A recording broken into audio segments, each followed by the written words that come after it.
Welcome back to the Movie Buzzed One-Man Oscar Party Extravaganza Part 2. Before we begin, I wanted to thank Black Shirley for their song Wound Up featuring Shine Brighta. You can find them on Facebook. You can also go to blackshirley.bandcamp.com, check out all their tracks, download, buy an album. I think you can get them for free, actually, so just check it out. They would like that. They would appreciate it, and so would I. We're going to go ahead and intro with that and get into the show. So sit back, relax, grab a buzz, and enjoy.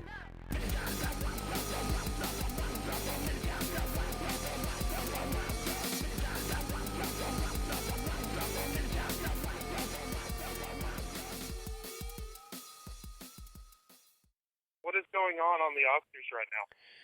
Oh, they're doing... Let's see, where's this thing? Best... something. Where's this? Ooh, somebody just got faded out. That was the first musical, force out I heard. Okay, where's Helium? What is Helium? The fuck is Helium? And now they're doing Best Short Film Animated. Fuck that shit. Or documentary. You have left your apartment officially, correct? I am walking up and it says detour ahead. I think this will be... We're on some category that probably Break hopefully won't give a little shit about, so we're gonna call him, see if we can get him in here. Oh, this is fun stuff, man. Hello. Hey, man, how's it going, sir? Pretty good. Pretty good, huh? 5 out of 8 right now. 5 out of 8, huh? I haven't kept track of I have to look at my ballot tomorrow. But I think I might catch up with the numbers there because I did have the one that just won a second. So you get points for that. Yeah, you get points for whatever place it comes in. See, the ballot we did, we put numbers by our most... the one we thought we would win gets the most points, etc. But either way, Chris Break, I need to drop a bomb on you. We have a special guest on this call. His name, Brian. He is our Hollywood correspondent. Brian, are you there? Oh, he's on hold. Son of a bitch. Oh, very nice. Hollywood correspondent, Brian, are you there? I'm here. Yes. Yes, you are. I'm here. So, Up on Hollywood Boulevard in La Brea on foot. to catch you up, Chris Break, Brian is going to walk his dog as close to the action as possible. Oh, you're going to take is Georgie going to go take a poo? I'm going to have him shit on a star. Have him shit in Jared Leto's hair. I'm going to have him shit on Elvis Presley's star. Oh, on a star. Nice. You should have him shit on John Travolta's star. I just saw him. Man, they got police cars. Best documentary. See, Chris, this is why I called you now, because it's like best documentary and shit. I mean, come on. I know, but I've got money on it. Yeah. Well, so how do you feel about Jared Leto? That didn't upset you at all? Your emotional investment in the whole ordeal. You like Jared Leto? Well, I was thinking logically. Where did that logic bring you? You said they were saying 12 years of slave. So that's the way you voted. And you were voting to win. And I said that I believe the Academy is more gay than it is black. I have brought this up. That's why I got my money on Dallas Buyers Club. That's what I believe, too. That's what I told Matt, and he understood that. I was like, if you just strip away the political correctness... 6 for 9. Good job, sir. No, if you win, we'll broadcast it all over the nation. My mom called in, too. Like, people are getting really... They're, like, calling me back and shit. I'm like, hey. My mom just called me. She was like, oh, what do you think about that? Like, she's real into it. I like it. I'm looking forward to hearing it. Not this part where I'm talking about hearing it. Oh, yeah. But Brian surprised me. Brian, where are you? The guy holding a massive cross with a megaphone walking down the street right now. That sounds about right. There's a guy outside the Oscars with a megaphone and a cross boycotting it? Well, he's on a megaphone walking down the street right now.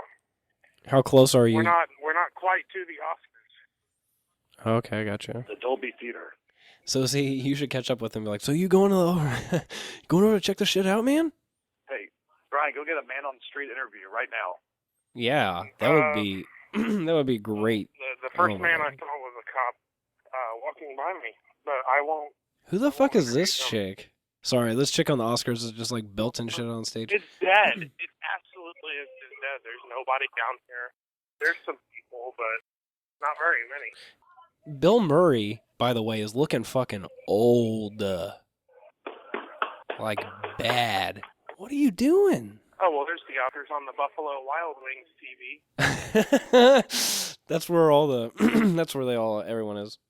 Kevin Spacey.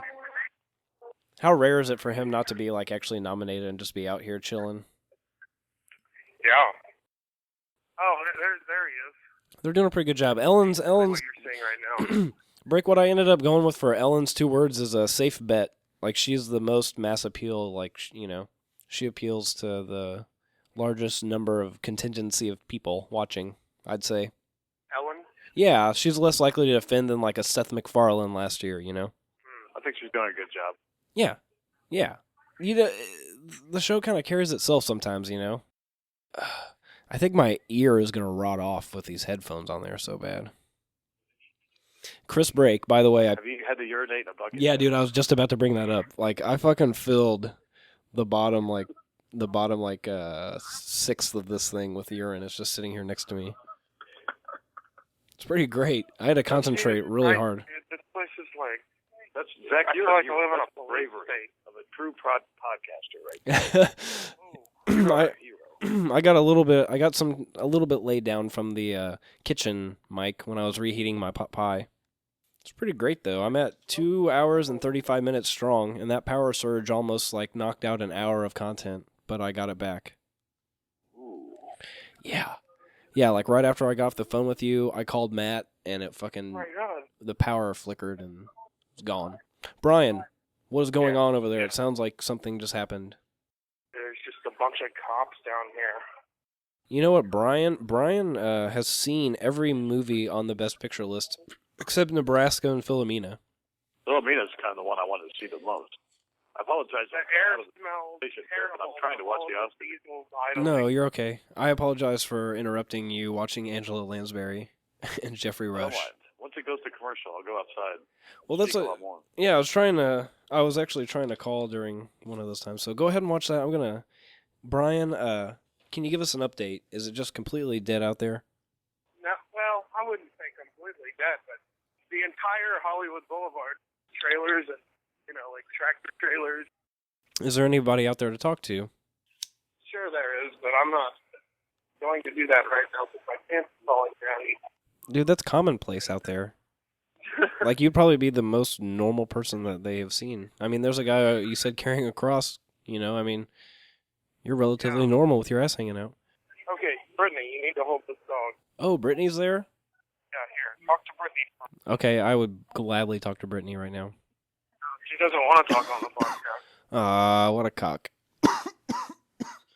I've been saying I'm gonna check Twitter, hashtag Oscars, but I've yet to do so. Been too busy peeing in a jug.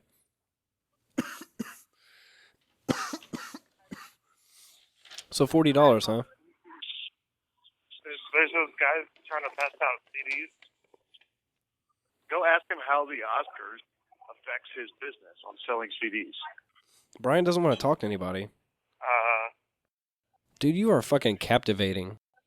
Brian, you're being a pussy. I got to be honest with you right now. We're trying to get some content. We're trying to get some good radio here, man. This is going out to tens, if not hundreds of people. Oh, here's the guy that has the Jesus Christ cross. Okay, what's he up to? With Korean. He has a vuvuzela. The fucking glamour, where's it at? Come on. Where is the... There is none. Disgusting looking setup I've ever seen. Well, that's some hard-hitting analysis. That's what I'm talking about. They basically just turn Hollywood Boulevard into a police state with fences and blackout cloth. I like it. Yeah, because those pictures cost money. Otherwise, it'd be paparazzi. They don't have blackout cloth everywhere, or blackout cloth. It'd be paparazzi all over the place. Right. Well, what I'm saying is, this is the Oscars. I said, well, let me go see what the Oscars is. And I come down there, and it's just fucking fences with blackout cloth. Well, yeah, but you picked a horrible time to go. You decided to go once it's like 2 hours into the fucking thing. Like, they're in the middle of this goddamn... Like, this won't be over till midnight, so they're in it to win it. Like, they're sitting there for a while. They're stuck. They're, like, doing coke in the bathroom or something, or sitting at the bar. And it would be 9 p.m. for them. 9 p.m.? Aren't they 3 hours behind us? Wouldn't it be like... it'd be like 6:30 right now. Yeah. Was it 6:45 there right now? Like, what a way to spend your evening, Just sitting around getting jerked off by all these people. that you're also Or you can simultaneously jerking we off? can sit there and make a podcast about it while watching everybody getting jerked off. But I really liked what Kevin Spacey said at the beginning of the show when Ellen was interviewing him, and he said that this really is just a night where we kind of congratulate each other throughout the year because we do a lot of work. You know, we don't dress up like this, a lot of hard work, and this is just a fun night where we just congratulate each other. You Yeah, know, relax. just a Like, good yeah. job. I like that. I do too. Oh my gosh, you're totally blowing my mind here. Do you have any favorites going I'm into? gonna get a cup of coffee. Ooh, coffee. Yeah. Are you gonna get it at the Oscars?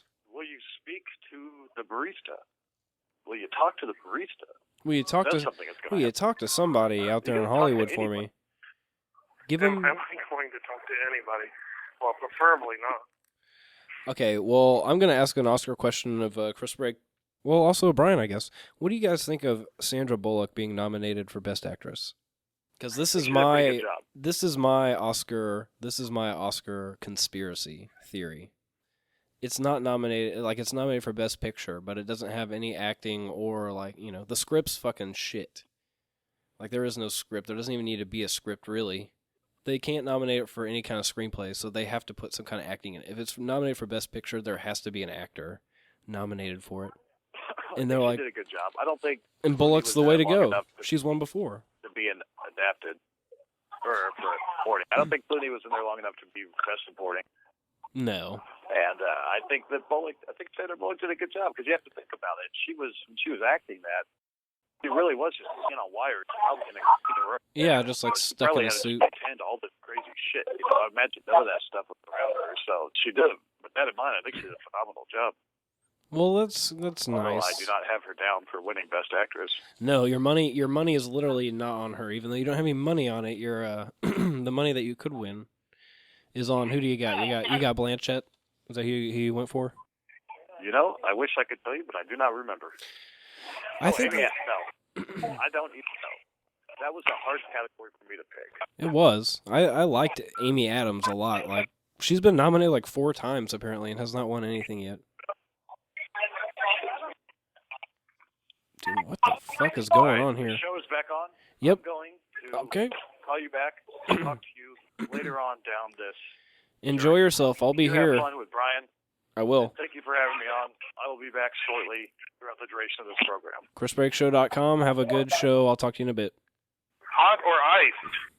Ooh, what's the temperature like? You guys probably would get ordered hot. What kind of coffee is it? I don't know. Dude, I'm drinking cold drinks right now. Oh, are you? I got some Jaeger. I got some beer. I told you that. Oh, that's right. Well, Brian, I'd like to say thank you. I'm sorry. No, you're okay. Thank you for being the correspondent there. I'm glad to know that, like, it's just an empty shell of a place once they get things going. Yeah, Because there's not, like you said, there's not really people down there, like, going to check it out because no one, you know. This is all about these people, these industry people, you know. After they walk the red carpet, they're like, Yeah. okay, who fucking cares? And that's a good lesson to learn. I don't even know if I'd be able to see the red carpet. Yeah, no, probably not. I haven't seen any red You carpet. got to pay $50 just to have set an eye on it. Ooh, Tyler Perry is presenting. Oh, do Great. you? Just what I wanted to see, Tyler Perry. Well, Brian, I appreciate you being on the show. I'm going to let you go and go ahead and move on to a new call-in guest. No problem. I am trying to decide on what to get. at That's the fine. coffee shop. We will talk off-air later Okay, because I will talk to you later. I miss you. You're going to be home in like a month or so, right? Yeah. Cool. Well, then we'll do Well, a... I get out of LA in a month, and then I'm going to take a little bit to come back. I can't wait to see you here. And maybe Doing it right. we can do a in-person show. Okay, I will talk to you later. Right on. Have a good evening. Enjoy your coffee. You too. Bye. I will enjoy my coffee. Okay, that was calling guest Brian. Well, that was awesome. That was a pleasant surprise. I'm very happy that happened. Sorry, I just had to chug some alcohol. I didn't have to, but I chose to. See, the way this pool works is that the movie you think is most likely to win, or the actress or whoever is most likely to win, you put the highest number by. So, best picture, there are 9, I believe. So, I said 12 Years a Slave would win, so I put a 9 by that. The movie I thought next most likely to win was like Dallas Buyers Club, so I put an 8 by that. And so on and so forth down the list. So either way, you're getting points, so you feel like a player in the game. Regardless, you're still getting points, so it's kind of fun. You don't have to necessarily guess them right. You just have to guess them high enough to get the most points. I'm going to cover this pee jar. I'm going to empty this pee jug real fast.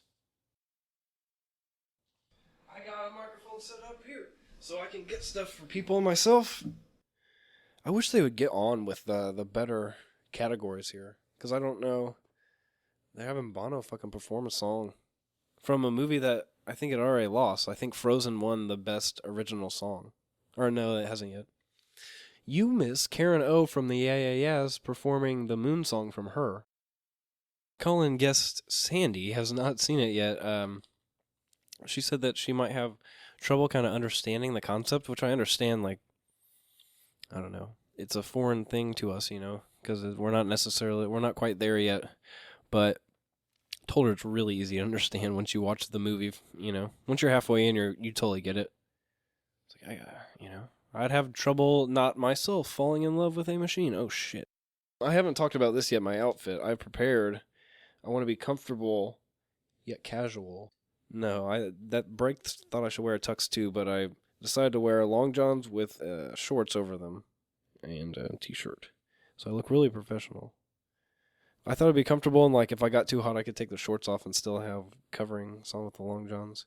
By myself. I pissed in a fucking bottle. I dropped my pants and just sat here bare-assed on the chair and pissed in a bottle. So there's not much I'm not willing to do here for the listening audience. For the sake of the show. It's a show. German liqueur, drugs in a cup. Now the show is going to be horrible because someone's here. What'd you think about Nebraska? I'll just relate to the people out here what you thought of Nebraska. How'd you feel about that? It was enjoyable. I was talking to Matt from the Tessa Viewer, and I was telling him that I like the movie, but if I had to switch out a person in the best actor category, I would switch out Bruce Dern, the old guy in the movie, and put Robert Redford in there. I would switch out that old guy for another old guy. That's how I feel about it. I just feel like playing an old guy wouldn't be hard if you're an old guy, but if you're playing an old guy in a boat that's like getting sunk and trying to survive, that'd be a little more difficult. I don't know if that dumbs down my argument too much or not, but that's just how I feel about it personally. I mean, they only gave me 5 people to choose from, so that's how to go with. It was either Christian Bale from American Hustle, Bruce Dern from Nebraska. Did you see Wolf of Wall Street? Oh, well, Leo. And then the guy from 12 Years a Slave. I keep fucking this guy's name up. It's Chiwetel Ejiofor. I feel like I'm racist. We got the producer of the show, MC Paul's, in the background meowing like a little bitch. He can't help it. He's been locked in the room for a good, I'd say about 3.5 hours by himself, so I can't let him out though. He will tear this thing up worse than the power surge, which coincidentally didn't tear anything up at all. I really haven't heard too much of Ellen. I mean, she seems like she's just like getting by, she's just out in the audience like chit-chatting with people and stuff. Steve McQueen and whoever else is over there. You just spot random people, Liza Minnelli is going to take a selfie with Ellen. Liza Minnelli looks like she's had some work done. Oh, I just saw a photo bomb. Somebody in some glasses tried to photo bomb the fucking picture with Liza Minnelli. No, a guy with glasses. Lupita and her brother look exactly alike. Meryl Streep is a badass. She's been nominated for 18 Academy Awards. I know, that's insane. She is a champ among champions. How the fuck are you going to get Chris Cooper to take a picture with Brad Pitt, Angelina Jolie, Lupita Nyong'o, her brother Jared Leto, Meryl Streep, Jennifer Lawrence, who else is in there? Julia Roberts, Kevin Spacey. Who's that guy on the left? I can't see. Is that Channing Tatum? It's behind Lawrence. Yeah, it is Channing Tatum. Jesus. That's a star-studded picture right there. I bet it'll be on #Oscars, which I haven't checked. I told everyone I was going to. Special guest. Oh, there he is. That's Chiwetel Ejiofor. And Benedict Cumberbatch. He's a handsome man. People like him a lot. It looks like he's sitting there with his mom. All these people brought their fucking moms for dates. It is cute. I'm sure like their girlfriends have all gone to like the BAFTA awards and the Golden Globes and the whatnots. Oh, he should have been nominated for Fruitvale Station, Michael B. Jordan. He was really good in that movie. And Kristen Bell should not be nominated for, what's that movie? Veronica Mars. It's coming out. Heroes. She had electrical powers. I was going to have Bob Bishop, Stephen Tobolowsky on from Heroes, but he did not answer back to my request. Unfortunately. I'm still upset about that. It's okay. Yep, Heroes he's going to be. I don't know, what the hell is this shit? Time to go ahead and send it over to the call guest.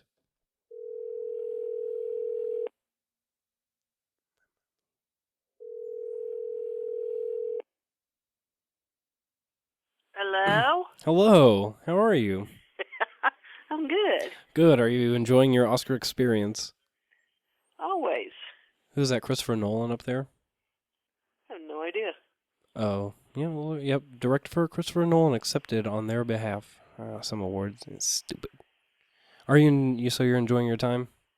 Yeah. Yeah. Is Ellen entertaining you with her elfin looks? Yes. Did you like that song from her? I think it's Charlize Theron. Okay. And Chris Hemsworth. He was with Miley Cyrus. No, he was not. His Yes. brother was. Oh. Liam. Liam? Oh, wait, he's Thor, isn't he? Okay. He's Thor. That's why you're on here. Yeah. And he's a race car driver. I want to see that Rush. movie. Mm-hmm. Her straps are weird. Look at that jewelry. That thing's probably worth $150,000 at least. I know, it's insane. I know. They just She's rent them out. beautiful, which is insane. Her and Sean Penn. Who would have thunk it? No doubt. So did you like that? Have you been watching it the whole time? Yeah. Did you like that song from her? Karen O? No, I thought she sucked. Really? You didn't like that? Why not? She sang off key and it was horrible. No, you're wrong. I'm not wrong. It sucked, and I didn't like the one from U2 either. Well, I like U2. That's U2 though. Okay, well I think that's where we differ. You like U2. I'm telling you, I want Happy. I really wanted to see this movie, but I did not. Inside Llewyn Davis. Who played it? Llewyn Davis. Who played it? I don't know. Justin Timberlake was in it. Oh, From the I Coen would've Brothers. liked it.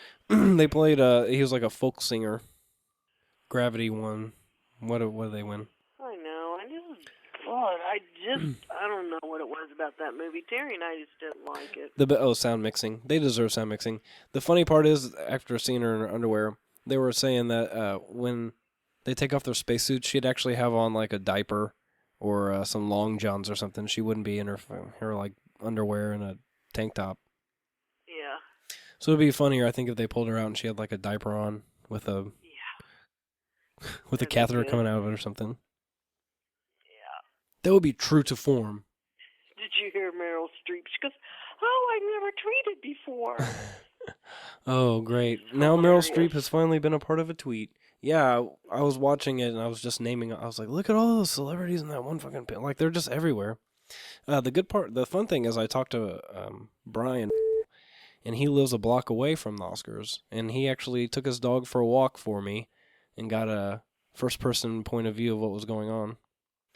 He said there's not shit happening except there's some guy with a cross out there that's yelling with a megaphone and protesting.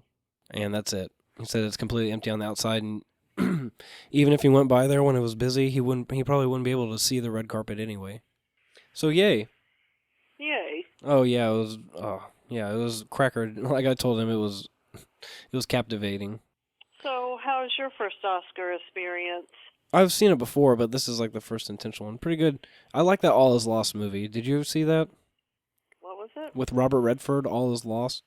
No, I haven't. I would suggest checking that out. It was good. Yeah, I'm going to. He says about like 4 lines of dialogue, but it was good. Is he lost at sea? He read a letter in the very beginning, and but you don't see him reading it. Yes. Not only is he lost like it. the river runs through it. Not only is he lost at sea, but his boat takes on damage, and he has to like get into some life raft and survive in that.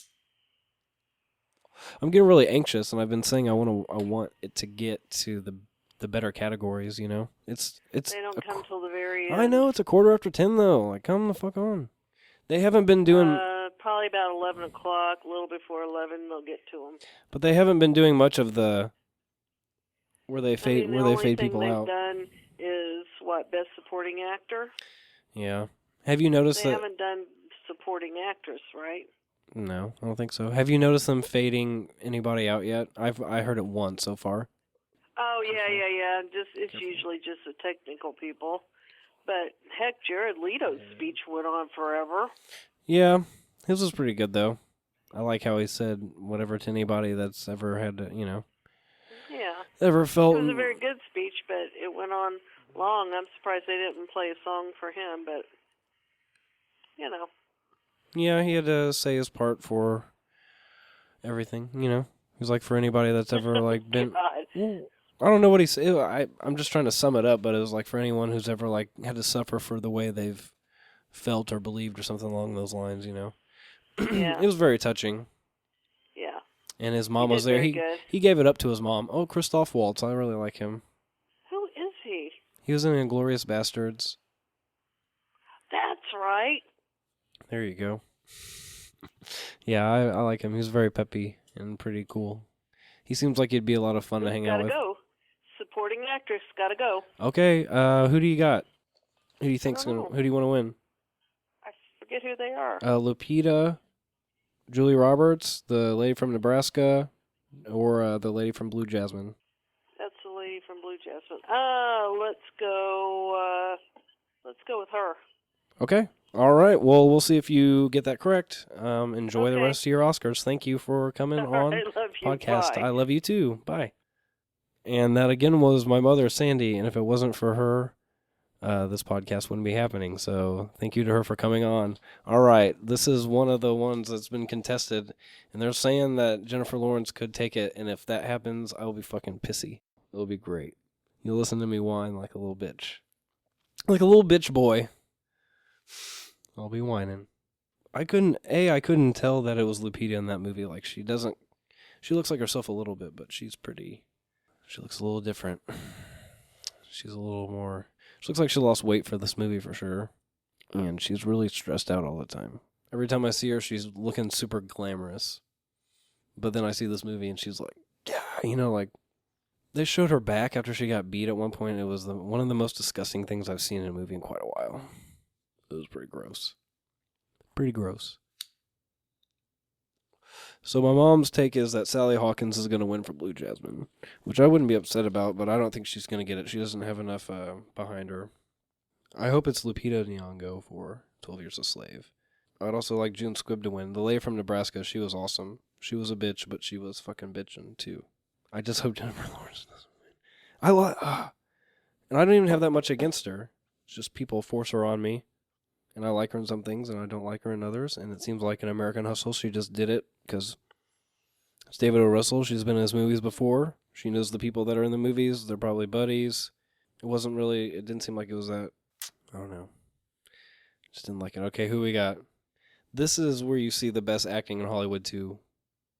When they figure out they didn't win. Lupita won. Congratulations. Best Supporting Actress. And Steve McQueen, the director of the movie, gives her a great big hug. And she's pretty awesome. She's always very glamorous looking. Like, she definitely knows, I was saying earlier, she knows how to, like, bring attention to her eyes and, like, lips or whatever, you know? She knows how to, like, draw color. I don't know. She knows how to be dressed and makeup done properly, I guess. She has a good amount of patience to be done up. She's killing it on this acceptance speech. Chiwetel. What is she called? Chiwetel, I believe. So that seems like the proper pronunciation. She's thanking the fucking editors. It's beautiful. I bet she like hung out with all these people, or at least met all of them and, you know, chatted with them enough to be comfortable with them and thanking them in her speech where she only gets a set amount of time. She's thanking the Yale School drama and her family and friends. Oh, here it comes. I bet the music's coming. Nope. Thanking her twin brother looking. That's all I can say. No matter where you're from, your dreams are valid, says Lupita Nyong'o. And Jennifer Lawrence just looked at her like, my fucking acceptance speech was nowhere as classy or thought out or beautiful as that. That's all I assume she's thinking, but that's great. I think I might have got that one right. Yeah, I'm pretty sure I did. So, I'd like to send a big old suck it to the Chris Break Show, if that's the case, because I'm going to win that $40. Okay, we're going to call Matt Hurt from the Obsessive Viewer. I told him I'd call him about now, and I don't want to call him too late, because I don't know him on a personal level. I mean, we seem pretty cool on the phone, but, you know, he actually requested that he had to go, because I was rambling on probably too much, so we'll see how this one goes.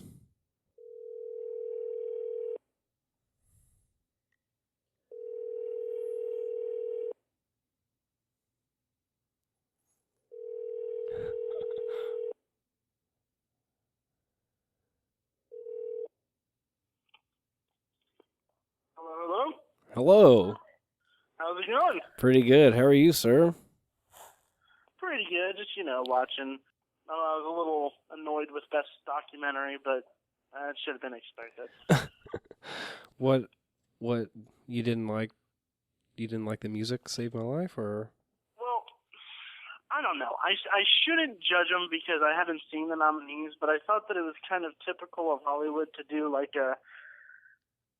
go for the art-based documentary over the documentaries that have to deal with very serious issues like war crimes and genocide and revolution and stuff like that. Yeah, really. But they chose the one for backup singers. I don't know.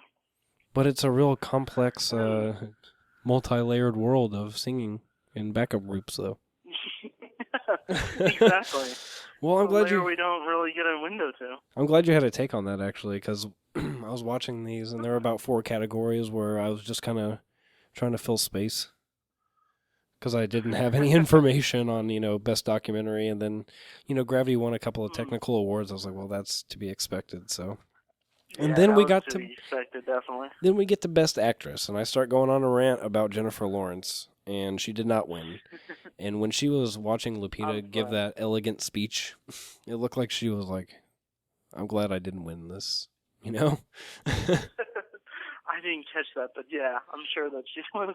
She just gave her a look like, wow, like you just took over that entire moment, Yeah. I mean, her speech was great. It was amazing. It was incredible. It was really good. I like how she thanked the characters as well. I mean, I know they're based on actual people, that was so awesome. Yeah, that was really cool. And now they're getting pizza delivered to them. Great. Okay. Well, we're moving on from this stupid thing right here. Pizza delivery at the Oscars. Fuck Brad Pitt. He's like, no, I don't eat pizza, sir. Please look at this body. I only eat grease. I love the selfie or the big group picture. That was awesome. Oh yeah, I was telling my mom I was rambling. I was like, look at that. Just all the people that were included in that. That was great. That's awesome. It is. I loved it. So you feel pretty good about Lupita winning? I do. I I wanted June Squibb to win. Yeah. Just because I love Nebraska. I liked her a lot. But I'm not upset because she was amazing. She was my dark horse. If yeah. anyone won, June Squibb. My mom liked Sally Hawkins too. That's what she said right before she got off the phone. She was like, "We'll go Sally Hawkins." But she did okay. But I didn't see Blue Jasmine, but I just feel like I looked at that politically. Like, okay, they don't really like Woody Allen, so the thing was fucking carried by Cate Blanchett. Like, if she doesn't win, then that's kind of shitty. Right. Based on Woody Allen, like she doesn't deserve that based on that guy's reputation or what he may or may not have done, which he probably did. But I think she did a really good job. Like, that movie was carried by her performance alone, I'd say. Right. You haven't seen it, but that's what I've heard. Yeah, it's a Woody Allen movie. It's based off a true it's Bernie. It's partly based off Bernie Madoff's wife or ex-wife or whatever. Yeah. So. See, I don't know anything about it. I mean, well, apparently I need to watch more Woody Allen movies. Yeah, I know. I haven't. I couldn't tell you one I've watched, but yeah, it's also loosely based on A Streetcar Named Desire, I guess, which I haven't seen or whatever. But it's up for best original Yeah. screenplay, which is kind of weird. That's weird. It's weird how they do that. Yeah, well, we were, or you were talking, I don't know, maybe we were, but that American Hustle, I was probably talking about with a bunch of people, but American Hustle's up for best original screenplay, and there's a lot of improv and like Yeah. you guys that had said was he the couldn't weird really thing. wrangle his actors in too well. That's what I've heard. Yeah, because I guess he told them to all just improvise scripts that could have been in that place. If it's a largely improvisational kind of experiment or something, then sure. But that's all good. But I mean, don't snub actual like writing. Yeah, no, definitely. And they had they kind of had a format or like a story they could follow because it's based on the ab scam things or whatever. I mean, like it's an actual event that occurred, so they kind of had like a a general outline as well. I'd say, I wouldn't say best original screenplay. Yeah, it's based on like this whole a whole whatever. It's a whole police sting that actually did happen. So, I mean, they had a lot to go off of that wasn't original. Plus, the dialogue apparently wasn't. But sorry, I pulled up something. Where's this? Oh, it's all good. I pulled up a little quote here that's actually interesting. Son of a bitch. I'm sorry. I'm very professional, clearly. It's been a long night. I mean, I was peeing in it. Imagine. I was peeing in a 2-liter jug at one point, so you got to give me a little break here. Nice. Okay. I can't find it, but I remember the quote. It was a quote from apparently David O. Russell. Christian Bale they were doing some of this, they were starting to improv. And Christian's like, you're going to have to, like, I know I'm fucking Christian. Christian Bale was like, we're going to have to tie up these loose ends, It's like, oh, there it is. David O. Russell was quoted as saying, "Christian, I hate plots. I am all about characters. That's it." Ugh. In regards to Ridiculous. dialogue being improvised. Huh. I think it's it's interesting because like this year there was also that movie Drinking Buddies. I don't know if you saw that. The entire movie was improvised. There was no script. Oh, really? No. Yeah, it was really interesting too. It had like Anna Kendrick, Jake Johnson. It had a really good cast and everything. It was all improvised. It was really good. I mean, it didn't feel disjointed or anything like that. It felt a little bit empty, or not empty, but maybe it did feel a little disjointed. I may have misspoke, but it came together well. That kind of experimentation in filmmaking does work, but man, if you say that you just don't care about plot. Yeah, just blatantly, to your actor nonetheless, the star actor in your movie. Yeah. I don't know if you're just watching, but Bill Murray, he just gave the nominees for best cinematography, I believe, and oh yeah, we're a little bit behind over here. Oh, okay, I'm sorry. Should I not? No, it's all good. He also adds at the end. He also says, and also nominated Harold Ramis for Groundhog Day and Ghostbusters. Yeah. Wow. He goes. That's He goes. If awesome. you'll excuse me, gentlemen. Yeah. That was pretty sad. That was pretty sad to me. Yeah. Word. Ugh. Well, yeah. So anyway, you're enjoying your Oscar time, eh? Yeah, it's good. It's going well. Ellen's coming through. It's proven to be pretty good, despite Best Documentary. That just really got to me. But I'll watch all the documentaries after the fact, and then Noted. have a more informed opinion about it. Yeah, but just your gut instinct is, of course. Yeah, because last year they had Searching for Sugarman or whatever, about this guy who like wrote a song or something. I didn't see it, but it was searching for this guy who was a musician who was really popular in like South Africa or something. So it was an art-based kind of documentary. But I mean, there were other nominees that were like, there was one about women that are being raped in the military and stuff like that, and one about the AIDS epidemic, and it's like, whoa, I still went for the kind of art one. Yeah, you're making the Academy. Apparently, the Academy does get too uncomfortable about things. I don't know. Are they forced to? Do they make them watch all these? I would assume so, yeah, because they have screeners and everything. But I don't know. It's so weird that they usually get political about one of the bigger ones too. So I don't know. But Jennifer Lawrence, I mean, her fucking career's going off. She has so much going on. You think she has time to sit down and watch all these screeners and get an informed opinion? Yeah, that's a good point. That's a really good point. I don't know. Is she watching, I didn't even like consider that. the best foreign films? I don't know. Oh, here we go. Yeah, that's true. We got some big name movies here. I can't believe. Okay, Oh, no. I cannot believe Jackass did not I'm win so for best behind. makeup. Dallas Buyers Club. Yeah, I You know, did but, see that. That's stupid. Yeah. I heard That's- the Dallas Buyers Club had a budget of like $500 for that. So $500 and all the that's pretty heroin. impressive. Oh, and the winner, the Oscar goes to. Oh, nice. I believe. What Oscar is this? Don't you have the headphones in? I have a special guest here who's supposed to be listening to headphones and telling me what the fuck category. Oh. Oh. I don't know. Well, all I can tell you, spoiler alert, Gravity wins another. go ahead. Gravity wins another Oscar for something. Nice. Okay. It's film editing. It's not a huge spoiler. Oh, okay. There you go. Jeez. Well, Matt Hurt from The Obsessive Viewer, thank you for joining us this evening. 3.5 hours Thank you into for having recording. Oh, no, absolutely. Anytime. Holy crap. Enjoy your Whoopi Goldberg with a long rope chain and have a good evening. It's made of You too, pearls. man. It's pearls. Yeah, thank you. Good night. All right. Bye. Bye. That was Matt again from the Obsessive Viewer podcast. Visit them online and check out all their episodes. They're on like the 3rd season. That's what they call. That's how they separate theirs out. So, like a TV show or something. So they're on the 3rd season. So check them out. Obsessive Viewer. I found them on Stitcher pretty easily, but you can Google that shit. It's real easy. Okay, what do we got going on here now? Another song from best song.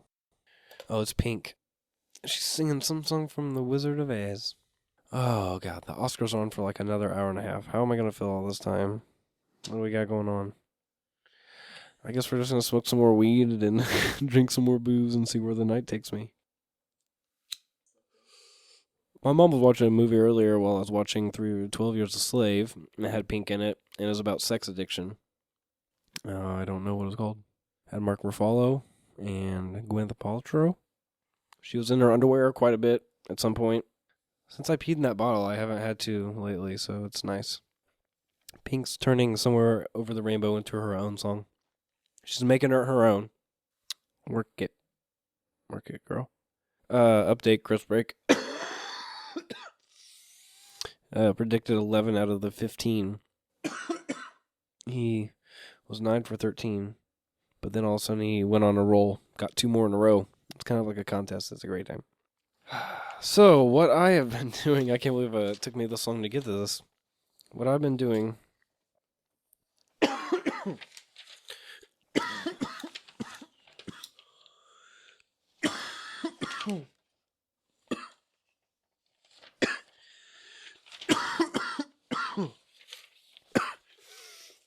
Okay. I'm done choking to death. What I've been doing for the past couple of weeks is looking at Pink's inner breasts, and I've been thinking about, I've been going to watch these movies. I wanted to watch at least all the best pictures before I watch the Oscars, and that was actually, the most fun to do was like try and catch all. I knew I had a deadline, and I slid in right underneath it, watching 12 Years a Slave. So I started doing some research, and I found out that Forrest Gump is celebrating its 20th anniversary. And it made me start to feel old. Because we were recording the episode of Fight Club that will be coming out after this, and that's 15 years old. And it just makes me feel like I'm really old. Feels weird. And then, we'll see, I went over this fact that, oh no I didn't, but on NPR I was listening, and on Captain Phillips, apparently, Tom Cruise didn't get to meet, or Tom Cruise, Jesus, I can't believe I confuse those two, but Tom Hanks didn't get to meet the pirates, the guys that played the pirates, the Somalians, until they came to take over the boat. So, Barkhad Abdi, he didn't get to meet him until right when the pirates were taking the fucking boat, so that had to be intense. Because those guys were really scary. They commanded the screen in the room, so it was kind of frightening. I couldn't imagine being him. All I wrote was holy shit about that. And then I didn't write any commentary on her because I just kind of got sucked into that movie. I just kind of got lost into it. I kind of discussed that earlier. Oh, we have a call-in guest here. Looks like my mom's calling. Hello. Hello. May I just say that was what you call wonderful singing? Oh, Pink. I was just saying that you were watching a movie earlier with her in it about sex addiction. I can't hear you. What? I was just saying that you were watching a movie earlier with her in it about sex addiction. I can't even hear you. You can't hear me.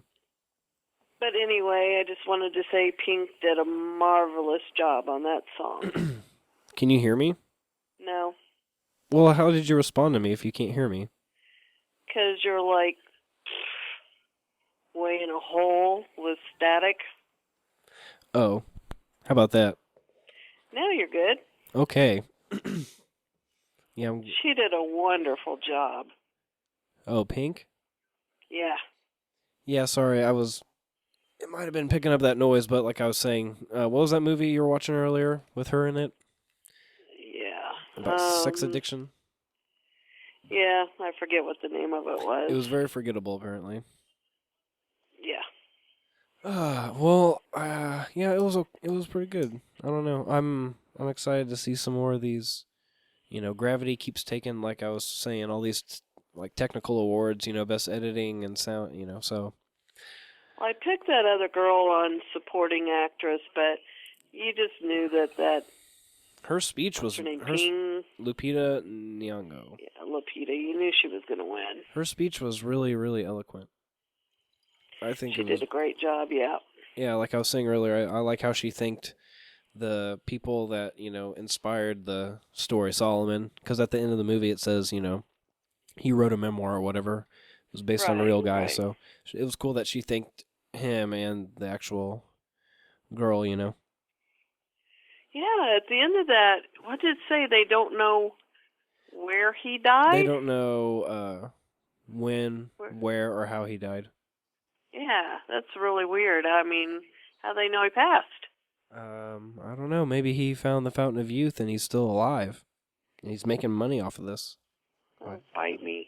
I'm just kidding. It was a joke. I know. You just provide me with all sorts of content. I love it. Yeah. Well, when was that supposed to have taken place? 18 something? He wrote his memoir in like 1850 something, so. Oh, okay. He probably served in the like 1840s. Yeah. He was a servant, a manservant or whatever. A slave. Whatever you want to call it. Nothing good. Yeah. I'm not saying the N-word. Well, there's no I need know. to use that word. I know. You gotta phase that out. Yeah, if you want to use that, just go talk to my dad. I want to talk to you about something real fast. You saw Gravity, right? Yep. So there's this guy that's an astrophysicist. And he got on Twitter and started tweeting out all these things that he saw that was wrong with the movie. Would you like to hear? Would you like to hear what he has to say? It depends on what's up next. Oh, it's Oh my God! it's Ellen dressed as Glinda the Good Witch. That's silly. She does look like a good witch, though. Like if I had to guess which one the Good Witch was, I would guess it was her. Everybody loves Benedict Cumberbatch for some reason. Cumberbatch? Yeah, he was in 12 Years a Slave. Oh, yeah. He was the nice... He was the better owner. Mm-hmm. Yeah, the better. Yeah. Jennifer Garner. Oh, gosh, they're doing some stupid one. Okay. So this guy that was doing... he's an astrophysicist, and he was tweeting about gravity. And so this is what some of the ones he said. They start off kind of stupid, but they get better. They're called... He tweeted, "The Mysteries of Gravity. Why anyone is impressed with a zero-G film 45 years after being impressed with 2001: A Space Odyssey." Ha ha ha ha. And then the next one says, astronaut George Clooney informs medical doctor Bullock what happens medically during oxygen deprivation. Yeah. So, yeah, They had a really bad script, too. I don't... let's see. His other problem was why Bullock's hair in otherwise convincing zero-G scenes did not float freely on her head. And I read these before, and then I watched it, and it's true. Her hair stays completely still, while everything around her is floating. Right. It's kind of silly. And then it says how the Hubble, which is 350 miles up, the International Space Station, 230 miles up, and a Chinese space station are all in sights of line of each other. That's what I didn't get, okay? Exactly. I'm like, how close are these space stations really? Yeah, no, they're, well, it says here that they're, what is that, 120 miles, difference, like like a distance from the Earth, so they wouldn't be in the same orbit. And then his other one was why Sandra Bullock, a medical doctor, is servicing the Hubble telescope. She wouldn't be. When Clooney releases Bullock's tether, he drifts away. In zero-G, a single tug would bring them back together. Like, he didn't have to do that at all. Like, it wouldn't be pulling him away. He'd just be floating there. You know how it, like, shows, like, her legs attached to the thing? Yeah, he would just be floating there, apparently, so. And then, see what else. Near all satellites, well, I guess this one's kind of, like, real technical and nerdy, but all satellites orbit the Earth west to east, and all the satellite debris in the movie was going east to west, which is stupid. And then, well, I guess in the movie, the satellite, you know how the satellites, they couldn't communicate or whatever, but apparently the communication satellites are over 100 times like higher up than they would be, so it wouldn't even affect their communication whatsoever, They had to do it for dramatic effect. Yeah. The thing that threw me off that I hated about the movie was how close they had those space stations to each other. That just bothered me. Yeah, they would not be that close at all. But the thing that happens, like where all the, like there's an orbit of all the damage, it comes back around to destroy them, is a real thing. It's like it's a idea that like these objects that are in orbit, that enough of these things would collide that it would cause like a domino effect. And I guess they've like proven it or something. It seems that would be insane. And it would, we wouldn't be able to launch any satellites, anything into space for like years and years and years. Yeah. Like generations, because there would be so much stuff in space. Did you ever go see that second Hobbit movie? Not yet, no. Should be coming out soon, shouldn't it? For like rent? Yeah, probably. And is there supposed to be another, Star Trek? Oh, probably. I mean, it wouldn't be for a while. They don't come out, a couple years apart. So, it's up for an award tonight, which it lost. Which is kind of funny. Didn't. Yep. The Star Trek was up for Best Visual Effects. Oh, okay. And so was The Hobbit, Iron Man 3, and The Lone Ranger. I saw The Hobbit was Gravity won, though. Gravity won another technical award, like I said. I'm going to rent that Hobbit one because everybody was like it was so much better. And I'm going to have to rent, even though I'm not really into it, is, what is it?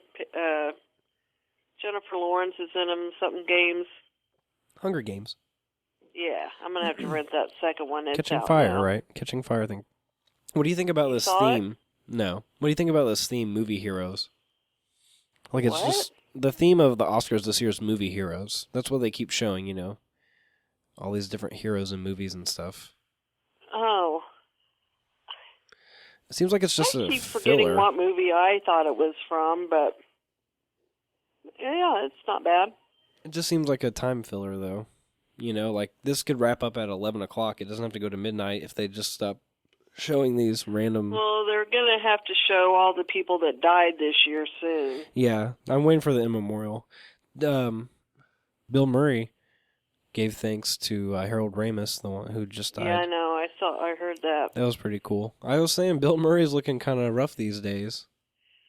That hair. I know. And there was another Ghostbusters, a third Ghostbusters that was going to that was like being written, I guess, and was going to come out. So I don't know if they're going to do it again or not. They'll probably just Yeah. stop it. I think that probably just kind of just like Paul Walker. No, they're not even starting like filming it yet. I don't think so. They'll probably just scrap the idea if he's not going to be in it, or Yeah. they might just write him out. Can't replace him. No. When did he die? How did he die? He had was like a vein disease or whatever that caused him to become inflamed. Because he really wasn't that old. No, he's 69. Was he that old? Yeah, he was 69. Well, I know. Well, I mean, he was writing didn't like seem like it. I thought he was around my well, age. shit, he wrote like Caddyshack and Stripes and stuff, and Animal House, I think too. I mean, he's been writing movies for quite a while and directing. Harold? Harold Ramis, yeah. He was didn't like he know worked that. for National Lampoons. He helped write National Lampoon's Family Vacation. Okay. I mean, a lot of stuff. Yeah, he's been around for a while, so it's really sad to see him go. Yeah. But Man, Harrison Ford doesn't do good when he gets up there. no, his eyes were piercing though. Oh, my back hurts. Mom, But everybody's messing up on their teleprompters. Mom, I peed into a 2-liter bottle. You what? I peed into a 2-liter bottle Why? because I didn't want to get up. And yeah, somebody suggested I should do it, so I did it. Oh boy. Yeah, well, If they tell you you should jump off a cliff, would you do that too? no, but I don't feel like peeing into a bottle is quite as extreme as jumping off a cliff. But yeah, if you want to, I'm just saying, if you want to brag to your friends or whoever that you're on the show, just know that they'll be at one point exposed to that. No. It's just audio though. It's no, you can't see anything. Thank God. Well, yeah, duh. I only go so far.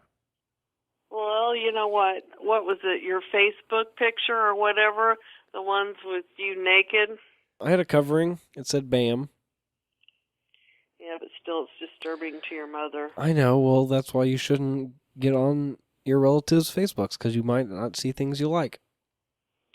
Yours is the only one that bothered me. I'm sorry. Gosh. You don't seem too upset about it, though. I mean, you're talking to me now. You've called me like 3 times tonight. We've talked about the Oscars. It's been fun. I know, but I just wanted to say how much I enjoyed Pink singing. Good. Me too. No, I liked it too. I just think she did an awesome job, other than her regular music. I mean, that was just great. It was good. I enjoyed Although it. I love her other music because I obviously have her on my iPod. And then, so, we'll see. So, she was singing Judy Garland, whose daughter is Liza Minnelli, right? She was there. She looks... Yeah, and Lorna left, and then some other some guy. So what do you All right, think's well, I'm gonna go. I'm gonna watch the Oscars You think again. this is Best Actress, maybe? Glenn Close. She's been nominated a bunch, too. Yeah. I Not think for a while, though. I think she has the most nominations without ever winning. Oh, okay. Well, love you. All right, I love you too. I'll talk to you later. All right, bye. Bye.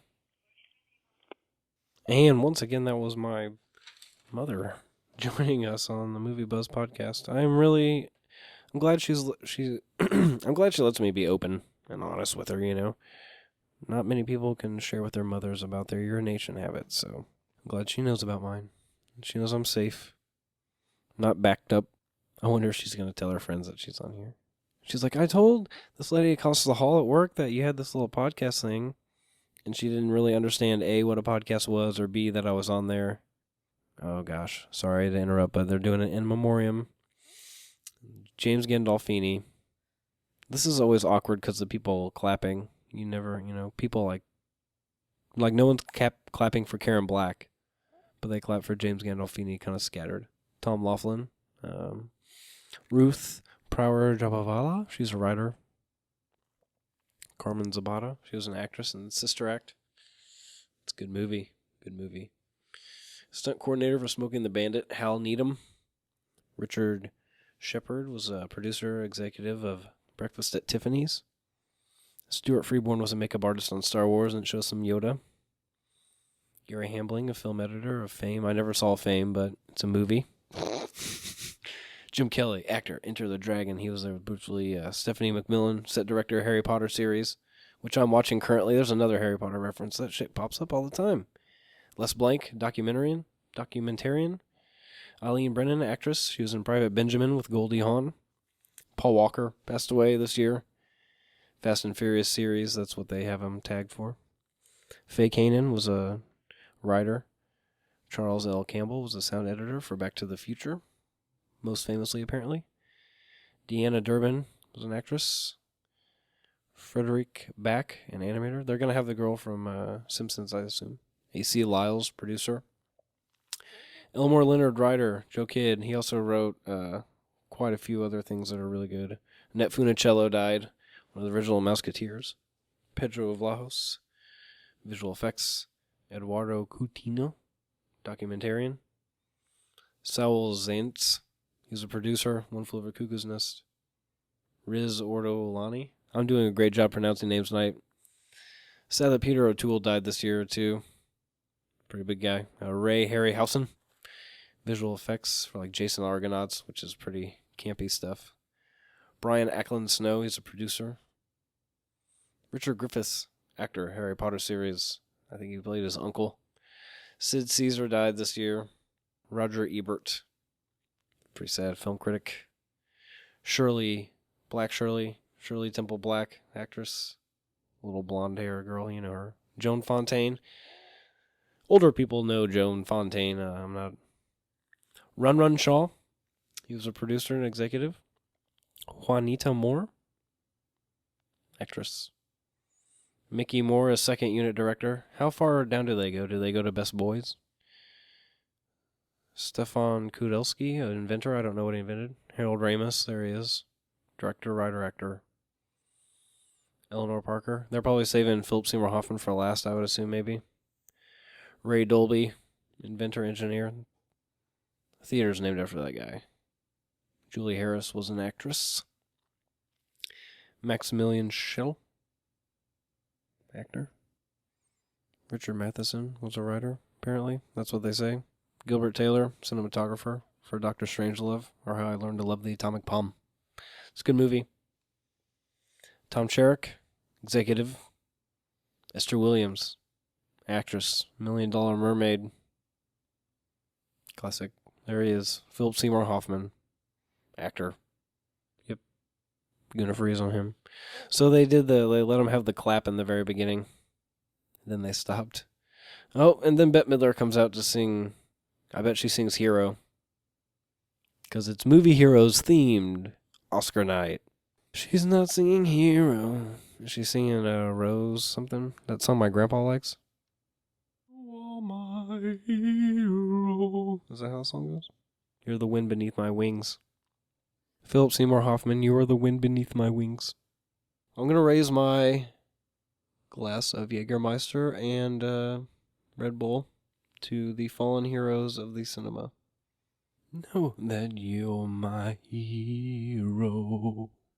Oh, whoa, whoa. She changes it up. You are everything I'd like to be. I can fly higher than an eagle, bruh.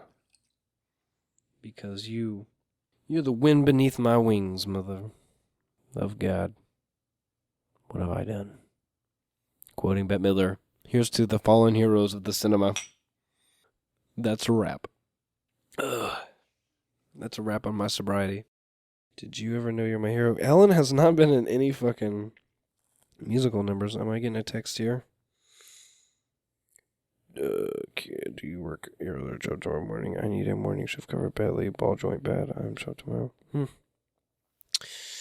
Nothing like getting texts from your coworkers who can't work because their cars are broken for the 10th time and the 10th day, you know. When my car's broke down, it's legit. It's fucking broke down. I'm frustrated. And like the last week, my starter went out and it fucked me over. This guy has something going wrong. My ball joint's out. My fucking headlight's out. Like, he said his headlight was out, and I told him he could go to AutoZone and get it replaced in 30 minutes or less. And he had no answer for that. He just wanted to leave work. It's like, go ahead, sir. He probably doesn't listen to this, so it's okay. So high. She is. Bette Midler's trying to get it. I like that dress on her too. Yeah. I haven't seen a bunch of fashion faux pas tonight. There's usually some going on. I haven't seen anything too rough, so they're doing a great job. All right. I see Harold Ramis and Paul Walker there, and Roger Ebert, Phil Seymour Hoffman. I see them all in the background. It was very touching. They did a good job there. Except Bette Midler making these little cartoony faces. And now everyone's giving her a standing ovation, which was very nice. Do you think they're standing for her, for the fallen soldiers? All of the above. Good answer. Sarah Jones, complete in memoriam gallery at Oscar.com. I'm sure I can plug them for free. I mean, why wouldn't the Oscars want a free plug? All right, we're getting to the fucking meat and potatoes. We're going to call our friends at the Chris Break Show real fast before it gets, real heavy. We're going to get a rundown of who he thinks contenders are. If he answers, if not, I understand. But we're going to try and get a rundown real fast and see what he says.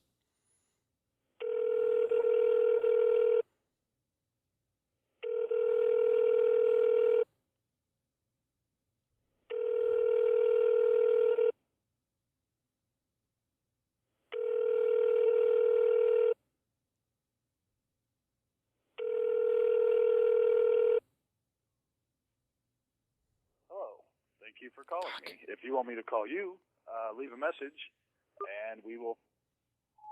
I was calling you in between the segments because I thought I could just get a quick rundown of who you thought.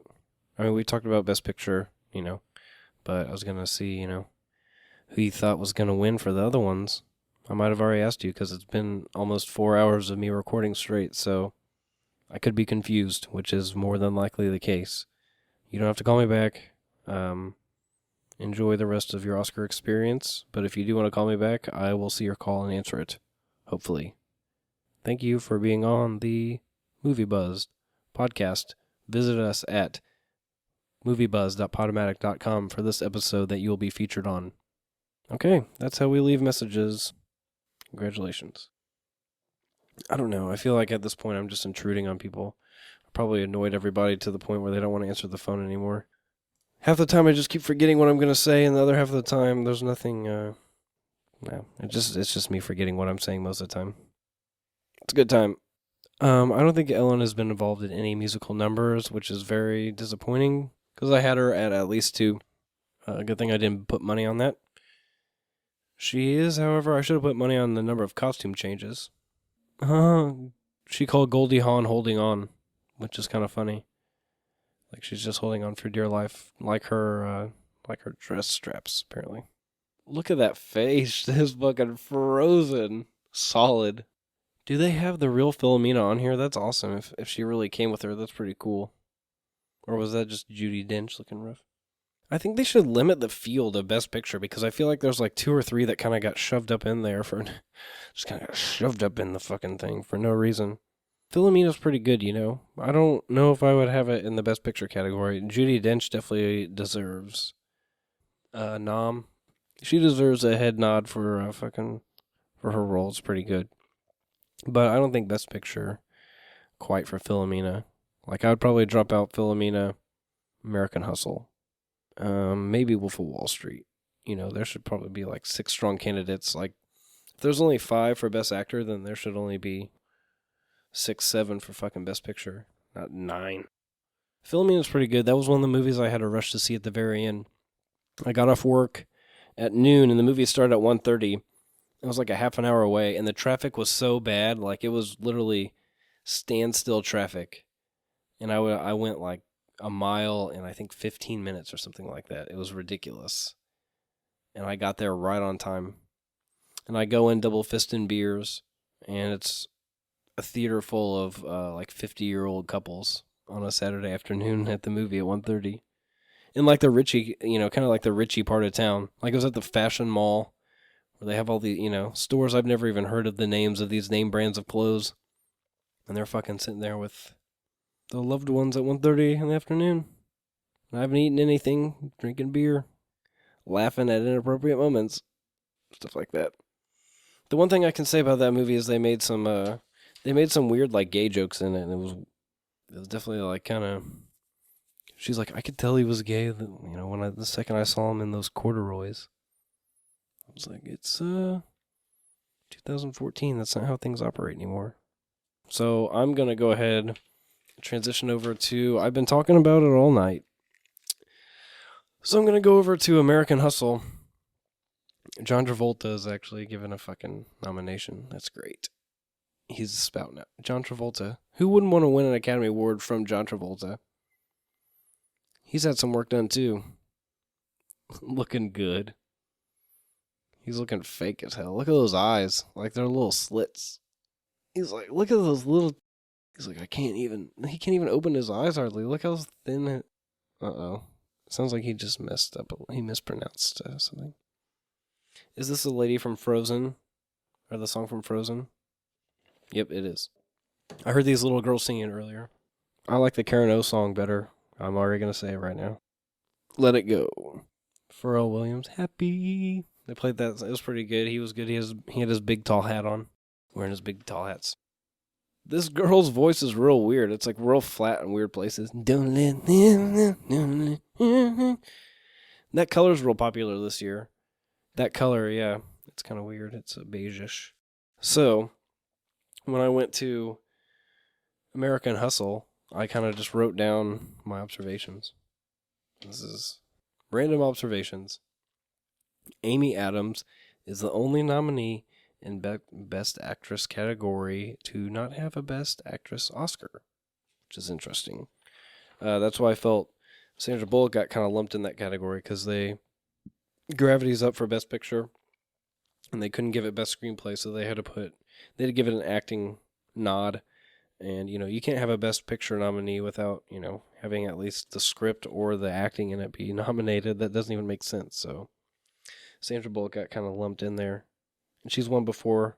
She's she's known as like a legitimate actress now. So good job to her. And then I told you about the David O. Russell quote telling Christian Bale he hates plots. He's all about the characters, and that's it. I think it's a joke that this guy is nominated for Best Director. He sounds like a prick.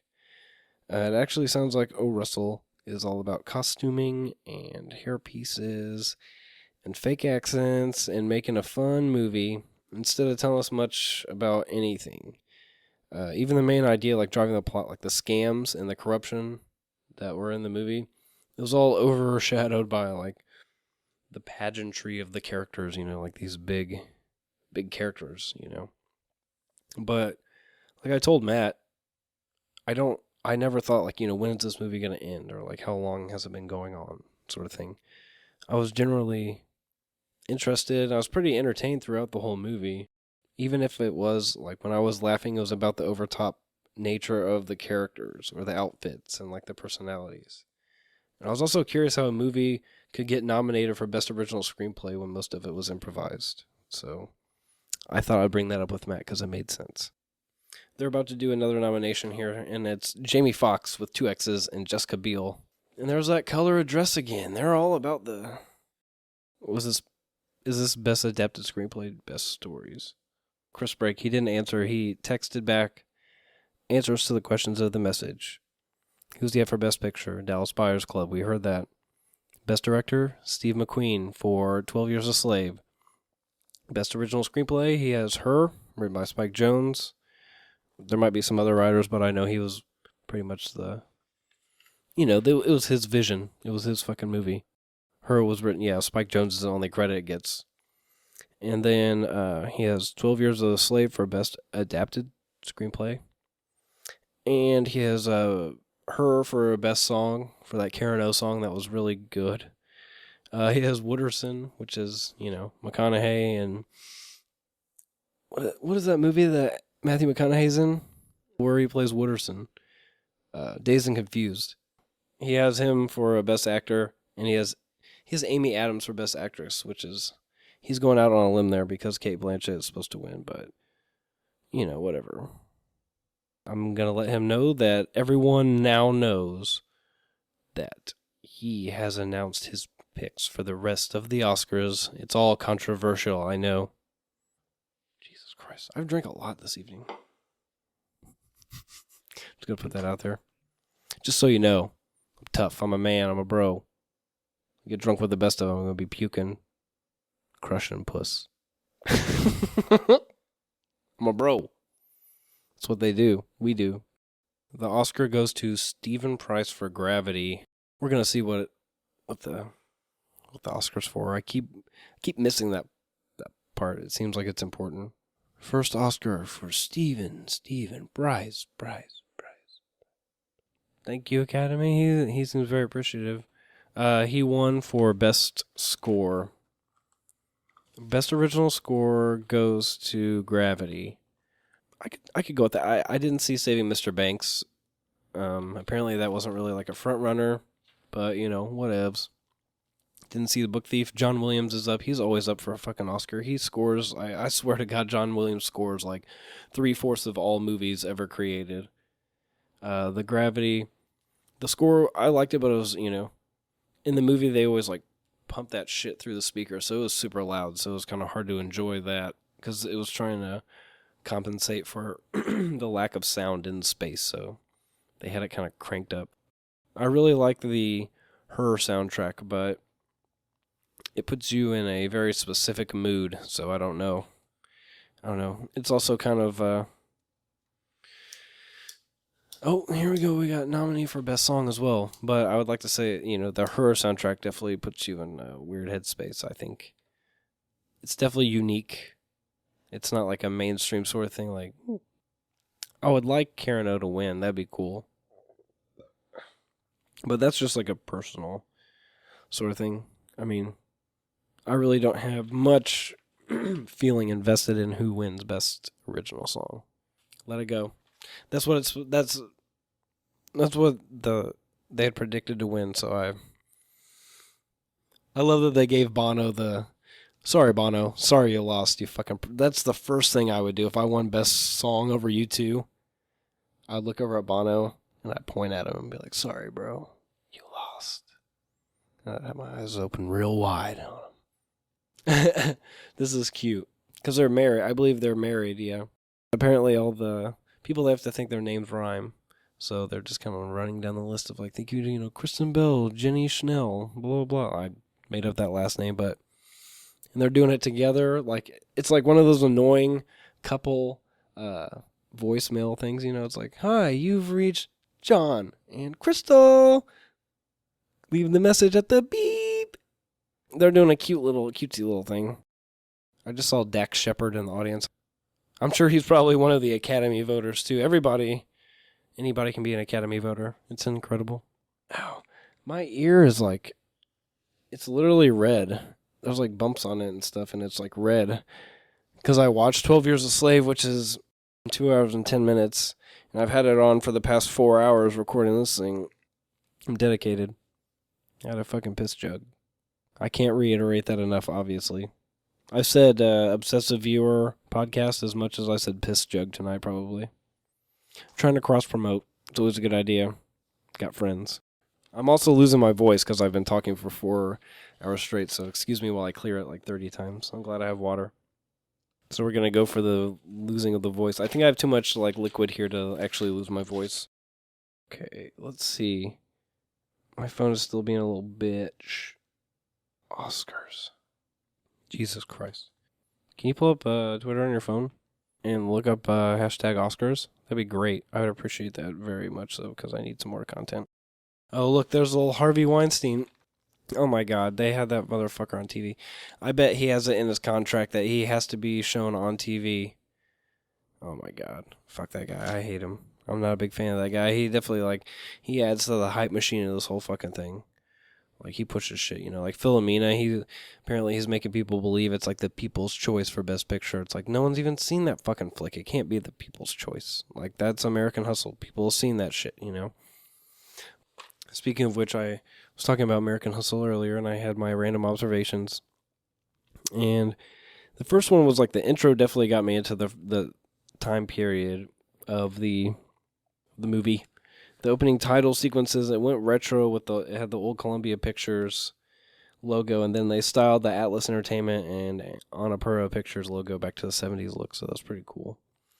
And all the shots were super tight. It was pissing me off. Like, it was ridiculous. And then throughout half the movie, I was like, is Bradley Cooper supposed to be on cocaine? And the answer is yes, but you don't find out till nearly the fucking end. So he just seems like a rambling jackass like me.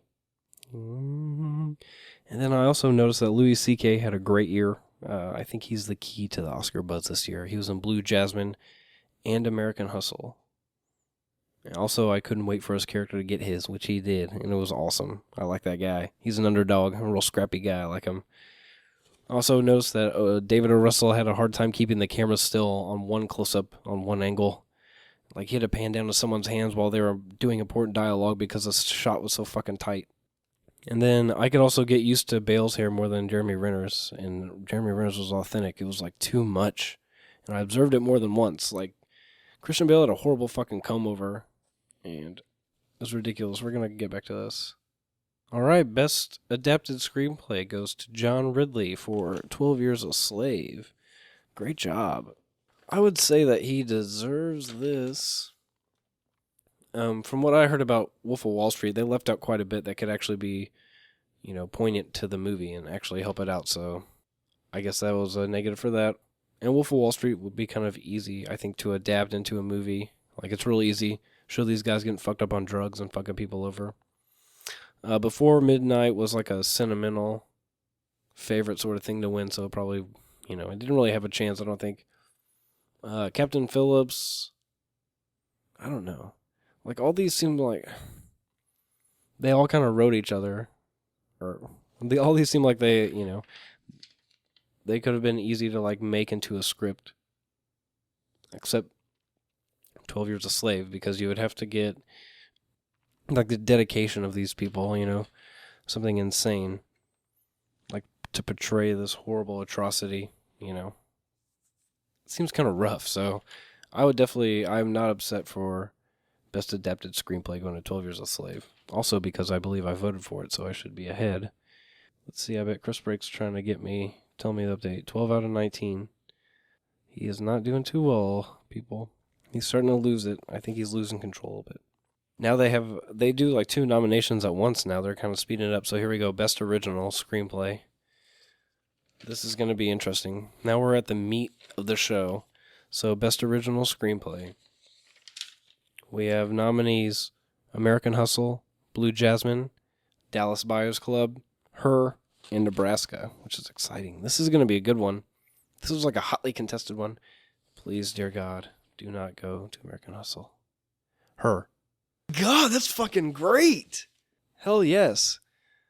That is awesome. Congratulations to Spike Jonze for winning for Her. That is great. He definitely deserves that shit, for sure. Like, that was a really, really good movie. Apparently, Spike Jonze gets 42 seconds to speak on... So, is that what they give him? Once they get on stage, they probably get 45 seconds. He's not up there alone. He's here with all his friends and his family that support him. And, they make him what he is. He appreciates everyone. He appreciates Robert De Niro specifically because he gave him the trophy. Congratulations to Spike Jonze for Best Original Screenplay.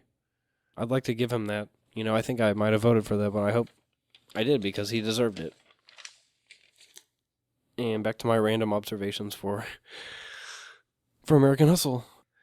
Let's see, I want tits. That was a big thing. There were tits everywhere. There were breasts exposed halfway. Not, you don't see a full breast maybe for like a 1/10 of a second, but the whole time it's ridiculous. Robert De Niro appears as a gangster, which I thought was a very original move. And I also think, all those serious roles, Bale just needed to let loose for a little while. Jennifer Lawrence comes off too young for the rest of the cast. I always wonder how much of a choice is an actor's or director's, specifically in regards to Jennifer Lawrence's character. The performance seems disingenuous. It was just a strange feeling. Too many exaggerated looks and what seemed like slight nods to the audience, like, hey, this is supposed to be a funny line. Wink. Just let it be funny. That's what I wrote originally. People were having trouble maintaining accents throughout the movie. And the most convincing was Amy Adams when she put on a fake British accent, and Jennifer Lawrence kept losing hers when she had to yell or cry. And then I put at least Jeremy Renner was like, fuck it, I'm using my own voice. Even though it seemed like half the time he was trying to pull off some kind of barely noticeable accent. Like, he's trying to be a little sneaky. A little chilly in here. And then Christian Bale said something about see a man about a dog. I thought that was maybe a masturbation reference, but it's just a way to conceal one's true purpose from Googling that. And I can get behind any movie that uses the song Dirty Work by Steely Dan. I also say that Amy Adams probably stood out more than anyone because she was the most dialed down character as far as having some huge personality. And then I was curious if Christian Bale gained weight for his role. I found out that he gained 40 whole pounds. 40. It's dedication there. He's gaining weight. Good job. Good job to him. Random observations from Gravity. Before the movie started, the theater told me that I should report suspicious characters, and I was the only one sitting in the theater. So I reported myself. And they kicked me out. And I had to pay to get back in. It was bullshit. And then, let's see what else. It's not true, I only paid once, and I didn't report myself. I do not use the metric system to measure. And the beginning tells me the temperature in space at a distance in kilometers, so it already lost me. And then I was surprised that Sandra Bullock got the Best Actress nomination. I've already explained my reasons why. Ooh, look at this. Twitter. #Oscars.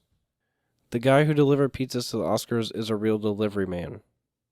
Thank you, Zaina O'Neill. Jonah Ray said, hey, Spike Jones, follow this up with a new skate video. #Oscar. Daria said, that pizza guy is going to call his parents like, remember when you were disappointed I was a pizza guy? Well, guess what? I was on the Oscars. Thank you, Daria. Let it go just one. #Oscars. Better think Siri. #Oscars. Deserved. Her.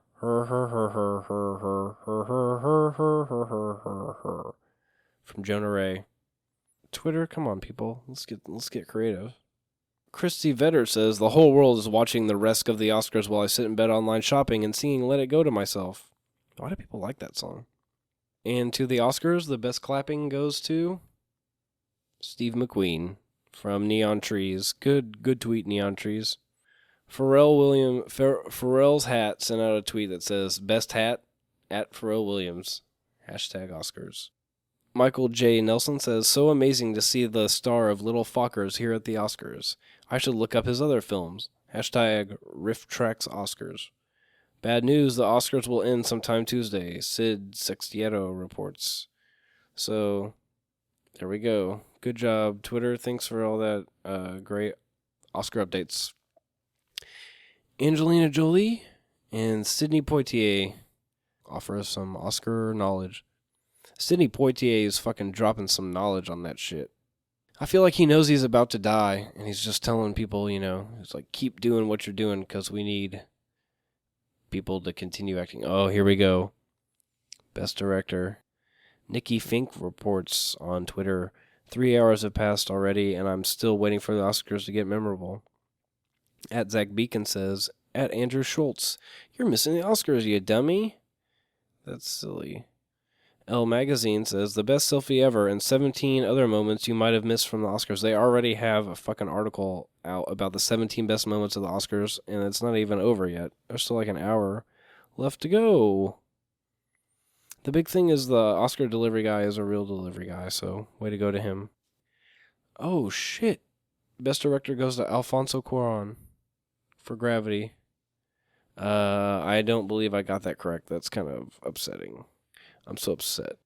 Oh, I just got a picture sent to me. It's the selfie that was taken at the Oscars with Ellen and all those crazy-ass people. Great job. They got a lot of people into it. Jared Leto barely got squeezed into it. Great job. Great job to celebrities making pictures of themselves. We're all proud of you. Alfonso Cuarón wins Best Director for Gravity. I believe I had my money on Steve McQueen. I don't know. I mean, I guess he made the best visually appealing movie. I don't know. I feel, I don't know. Steve McQueen, I feel like just had a Herculean task in front of him, and he completed it, so I believe he deserves it. Gravity won for Best Director. Well, Alfonso Cuarón won. I was asking some questions during Gravity, and then I asked myself, they had music in the spacesuits, so I decided to look it up online, and I wanted to know, who chooses this music? Like, do they have the ability to choose music? Yahoo Answers did not have that, but Bubby answered the question, what do astronauts do with an itch? Here's some knowledge for you. They would have to suffer it. Can you imagine on a spacewalk and an astronaut's nose started to itch? He most certainly not going to take his helmet off, nor scratch his visor into a craft just to scratch. The early Mercury astronaut had to urinate in their suits. The Gemini astronauts did not fare any better, and the Apollo astronauts had to wear pissy diapers, which they could not change. Yes, they suffered minor indignities and itches, but hell, that's what heroes do. So thanks for Bubby on Yahoo Answers for that stirring insight. Like I said, there was gorgeous detail in that movie. I also had a question that don't they have... I questioned Sandra Bullock's character. I thought they might have found somebody with more space experience for her mission, because apparently her character says that she crashed the simulator every time she tried. So I just figured they would be able to find someone better for in space. And it was weird that she could stay calm, like she could stay calm outside under pressure, but when she couldn't stay calm outside under pressure, she was flipping out. But then she was inside of the International Space Station. It was on fire, and she was completely at ease. It was strange. Throughout the movie, I kept forgetting that it's quiet in space. So all this explosions, crazy bullshit were going down, but you couldn't hear any of it. And it made me think that space was absolutely frightening. Let's see what else. Oxygen deprivation would be an awful way to commit suicide. I think she should have just opened the hatch and exploded like any other red-blooded American. Oh, we got a call coming in here. Hi, how can I help you? Have they done best actor and actress yet? No, they just did Best Director. Okay, because she was saying goodbye and thanks for letting me host, and I'm like, I went to the bathroom, but did I miss it? No. They haven't even done Best Picture yet. They just did Best Director. I can't hear you, but I thought they just did Best Movie and They just did Gravity one, didn't it? No, they just did Best Director. Oh, Director, okay. All right. It was Alfonso Cuarón for Gravity. Yeah, but I thought that was Best Movie. Nope. Okay. Best Director. They still have, I'd say, probably like 4 or 5 categories to go. Thank you, God. Okay. Okay, well, have a good evening. You too. Thanks, Love you. Thanks for checking in. I love you too. All right. Bye-bye. Bye. Wonderful insight from our call-in guest, Sandy. She went to the bathroom, presumably not into a bottle. She came out and she thought the fucking thing was over, but little did she know, it was just Best Director, not Best Picture, so she's got plenty of time. I'm glad. Let's see, back to Gravity. I feel like that a journey of that magnitude would either completely open your eyes or would shut you down emotionally to a withered shell of existence suffering PTSD, because that shit was intense. And then I was curious when she landed, like, she lands in this water and comes out and it looks like some kind of crazy jungle, like, areas she has to traverse. Like, we just have to assume that she finds civilization. I'm trying to light this thing, but I think there's a hole in it, and it's not going to work. It worked. It worked. Ellen's chit-chatting with Matthew McConaughey. Ooh, Daniel Day-Lewis is presenting. I wonder what character he's going to play. He's very committed to being a Oscar presenter. He spent months and months living inside of that building.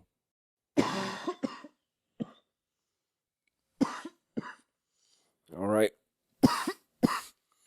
It's time. The big ones. Best Actress. Leading role. Amy Adams. American Hustle. Boom. She did a really good job, but I don't think she'll win. I don't know. I don't think she'll win, but she did a great job. She's going to win one of these days. She's been nominated 4 times and still hasn't won, so I think she deserves to win something at some point. So we'll have, in a leading role, Amy Adams, like I said, for American Hustle. Kate Blanchett for Blue Jasmine, odds-on favorite. Sandra Bullock for Gravity. Judi Dench for Philomena. Meryl Streep for August Osage County. My money's on Kate Blanchett, from what I hear, so that's what I voted for. I think she'll win. I think she took that role. It was her role. Like this Judi Dench role, I think she became Philomena. It was wonderful. It was delightful. Judi Dench. Great job here. And there's Meryl Streep, the leader in the world of Oscar nominations. I don't think they're going to give her that. You never know, you know? Sometimes you just got to go for it. Meryl Streep. Daniel Day-Lewis, who are you going to... Judi Dench is not there. It does go to Kate Blanchett. Congratulations, Miss Blanchett. I really liked her in Life Aquatic with Steve Zissou. So that's why I wanted her to win this one, because she was in a movie that I really like. Oh, she's cute. I always expect her to have an English accent. Oh, yeah, she's Australian, right? I believe. As random and as subjective as this award is, and that's exactly what we've been saying, like, there's 6,000 people at least that vote for this thing, so it's completely subjective. There's no tangible thing that you can say, oh, this acting is better than this acting. You know, there's no scale or like score or anything here, so. Ooh. She said, Julia, #suck it. That was awesome. She's just talking shit about Julia Roberts. Suck it. Kate Blanchett, you're wonderful. You're wonderful. I want to know where you live so I can sleep inside of you. No, I mean like inside of her, like where I wear her skin like my skin. And I touch everything. And then fall asleep. It's normal. Oh, nice. She's going into like a little feminist thing. I like that. She's saying that movies that star ladies can, like, you know, generate fucking awards and money and buzz and interest. And it doesn't have to be just some dopey male lead all the time, you know? Which is pretty cool. I like that she's bringing attention to that because it deserves to be brought attention to. It's not an original idea, but it's not normally like brought to the forefront of something this large. Like there's millions of people watching this, so they're at least going to hear it. At least have to think about it for a split second. That's a positive thing, I think. Now she needs to get off the stage. She's trying to be like false humility, like, thank you for the makeup people for trying to make me look lovely. Mm-hmm. So it felt like she's doing, from what I understand, she's saying it felt like it was like a good like combination of film and play. Like she felt like it was just a kind of culmination of both, which is kind of cool. On the technical side of things. Ooh, Sandra Bullock crying because she didn't... I hope she's not crying because she didn't win. That's kind of sad. She looked a little teary-eyed, though. Oh, here comes Jennifer Lawrence. Strutting out there. That must be hard to go out and present after you didn't win. Here we go. Best actor in a leading role. Christian Bale. American Hustle. Fake New Jersey accent. Comb over. What do you think about that? He was part of the best. Yeah, he was some of the best of the movie, I'd say. He likes being there, though. Bruce Dern. The old fucking hero here. Bruce Dern for Nebraska is the second nominee. Old Leonardo DiCaprio. Wolf of Wall Street. They're showing some, you know, some inspirational speech. They should show the scene where he's on Quaaludes. That's all you need to see. Or when he's doing the cocaine out of the girl's butthole. The beehole. It's a very sanitary way to do cocaine, by the way. If I could suggest any way to do cocaine. Find a friend you are comfortable enough with that will expose their beehole. And Chiwetel Ejiofor for 12 Years a Slave. He did really, really great in that movie. He was like super reserved and I don't know. He was really good. He definitely deserves attention. He at least deserves the nomination for sure. I mean... If he wins, it would not be upset, but I think McConaughey's got this one in the bag, bro. I bet half the people that are voting like know McConaughey and like have hung out with the guy and like talked him up and shit. Like, he is such a fucking Southern gentleman, like, good guy, down to earth. Hell yeah, I'll vote for him. He just lobbies for himself just by being himself, just hanging out. He's a smooth operator. Here we go. And the Oscar goes to Matthew McConaughey. There we go. Congratulations, sir. You've been around Hollywood for quite a while. You deserve this. To be recognized. I'm kind of interested to hear this acceptance speech. Look at the boyish good looks. He's just trying to be all, I'm humble. Big goofy grin. I love it. He just made a comment, the 6,000 comments of the 6,000 members of the Academy. He thanked all of them. Not one by one, but the whole group. Well, there's not going to be a sweep tonight. Best, they got actor and supporting actor, which is good. But director did not, he wasn't even, I don't even think he was nominated for a director. But they could get acting, supporting acting, and best picture, which would be good. Gravity, if Gravity gets best picture, that's a pretty big... They got a lot of awards to take home today. 12 Years a Slave, though, could get adapted screenplay and best movie and actor and supporting actress, which would be crazy. His dad's in heaven, eating a lemon meringue pie, gumbo, drinking a fucking Miller Lite in his underwear, dancing around, celebrating for McConaughey. That's awesome. That's a good way to remember him. And there's his mom down there. McConaughey is about to fucking cry on stage, and that's awesome. He is moved. Visually moved. Jennifer Lawrence in the background chatting up this chick, just giggling. My vendetta shall be appeased. McConaughey is going to tell us who his hero is. 15 years older than him, so he can... And it changes, so he can keep trying to be like that person, and he will never be like his hero... So he can keep striving to be his hero. All right, way to sum that up, McConaughey. Yeah, buddy. Come on, babe. Come on, babe. Here we go. 11:55. Best Picture. This is it. The moment you've been waiting for. Thank you, Ellen. But first, Will Smith. Is Will Smith presenting Best Picture this year? It looks that way. He looks very confident. He's ready. This is the build-up. This is what everyone's been waiting for. Best Picture, here we go. Gonna drink a beer to this, because this is the shit coming to the end. I've been recording for 5 hours. I've been in this seat for a good 3 to 4 hours. Swallow the microphone. My money is on 12 Years a Slave for Best Picture. We've gone over this time and time again, and now it's time to be had. Nominees are American Hustle, Captain Phillips, Dallas Buyers Club, Gravity, Her, Nebraska, Philomena, 12 Years a Slave, and The Wolf of Wall Street. I've got Wolf of Wall Street tonight. I've got 12 Years a Slave. I've heard Gravity. I've heard Dallas Buyers Club. So we'll see. It's a fucking grab bag right now. You can't really leave anyone out. I dropped out Nebraska and Philomena, but who knows? Will Smith looks nervous. There it is, Best Picture, 12 Years a Slave.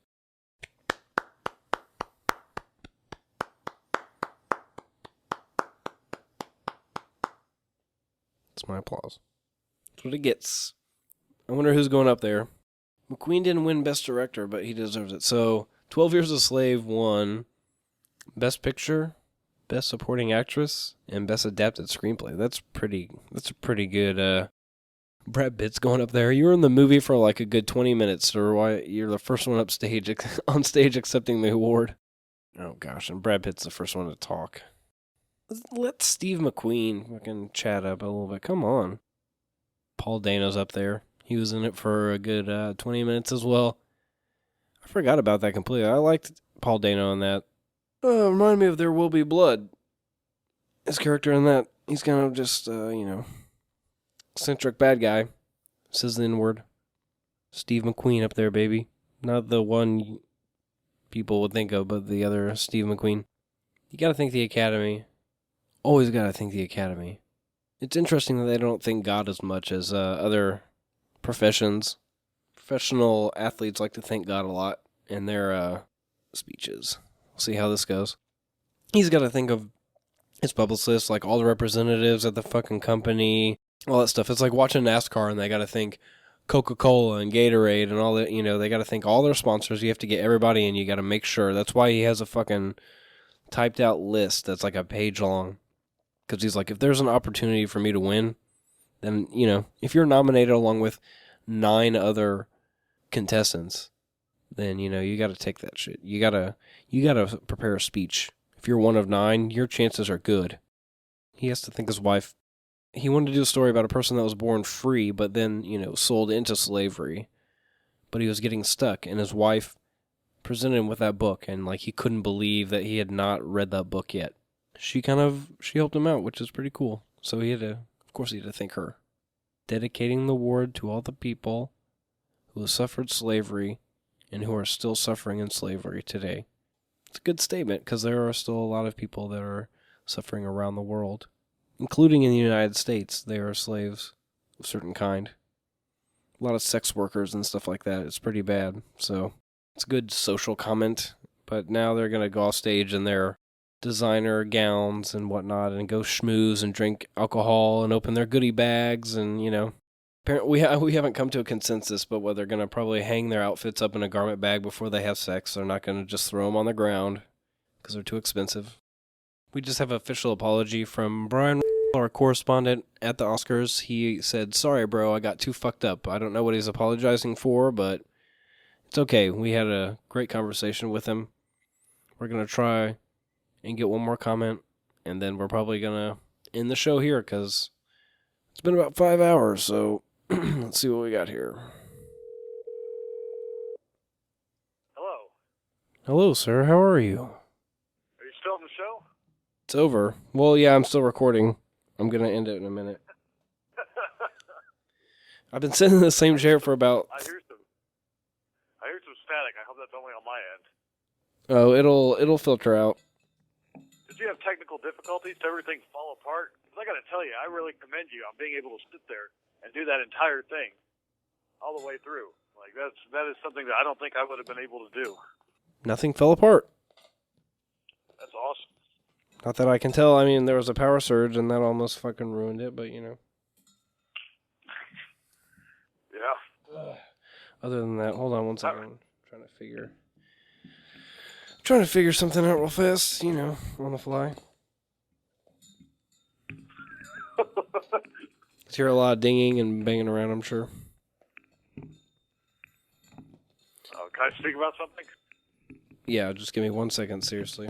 I'm sorry. Okay, everything is good now.